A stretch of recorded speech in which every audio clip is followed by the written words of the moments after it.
You ever hear about places that just feel wrong? Like the air's too heavy, too still? There was this dorm in our college in upstate New York. They shut it down years ago, but before that, it had this one room, room 313.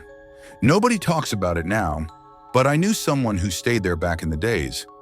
He was my cousin, Marcus.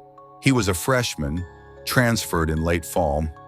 At this time of the year, the college is usually very packed and the dorm rooms are full, so the only available room for him was 313. It was at the end of a long hallway in the oldest building on campus. Everyone said the same thing when he mentioned he got room number 313. Wait, they reopened that room? At first, Marcus, my cousin, laughed it off. Probably some dumb ghost story, he said. But then weird things started happening, small at first. Lights started flickering and faucet would drip all night, no matter how tight he turned it.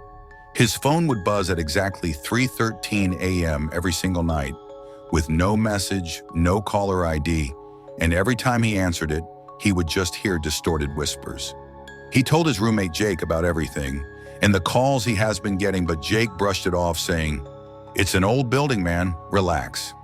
But Marcus couldn't relax, so one day he came up with an idea and started collecting proof. He started recording himself sleeping. For the first few nights, nothing happened and he started doubting himself. Maybe it was just my thoughts, but on the fifth night, at exactly 3:13 a.m., the camera moved, like someone had slammed their hand on the desk. Then what he heard was shocking. Whispers, even though there was no one in the room at that time except him. The words were impossible to make out, except for one that repeated over and over, "Give it back." He showed Jake the footage. Jake turned white and said, "Man, we gotta get out of here." They went to the housing office and showed them the video. The guy at the desk froze when he heard the room number and said in a very quiet, scared voice, "That room shouldn't be occupied." Now Marcus and Jake wanted to find out the actual truth, so they pushed the guy at the desk to tell them everything. After 40 minutes, he finally admitted it and told them the truth. Years ago, a student named Annabelle lived in room 313.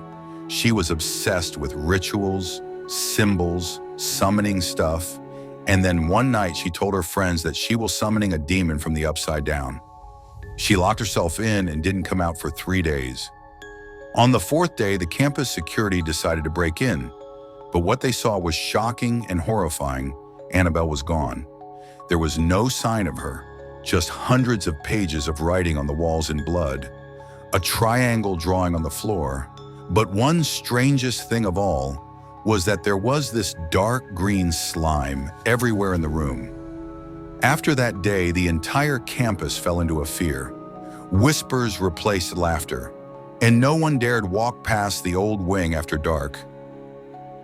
Jake moved out the next day, but Marcus didn't. He said he wanted answers. That same night when he was sleeping, his bedsheet flew across the room like someone had yanked it off him. He got up and started looking around. But when he looked over at the mirror, something stopped him cold.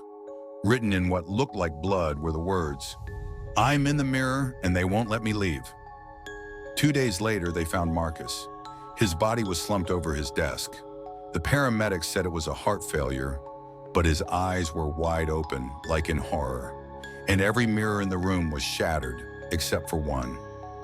2 days later, a few of my friends and I got special permission from the housing department to go back to room 313 and collect Marcus's things. The moment we stepped inside, the mirror on the wall suddenly crashed to the floor. Behind it, faintly scrawled in dried reddish letters, were the words, "He found out the truth." We never figured out what it was, but I knew deep down it had something to do with Marux. And after that, no one ever stepped foot in room 313 again, or ever went near that room. Even now, we still get reports from students who walk past where room 313 used to be.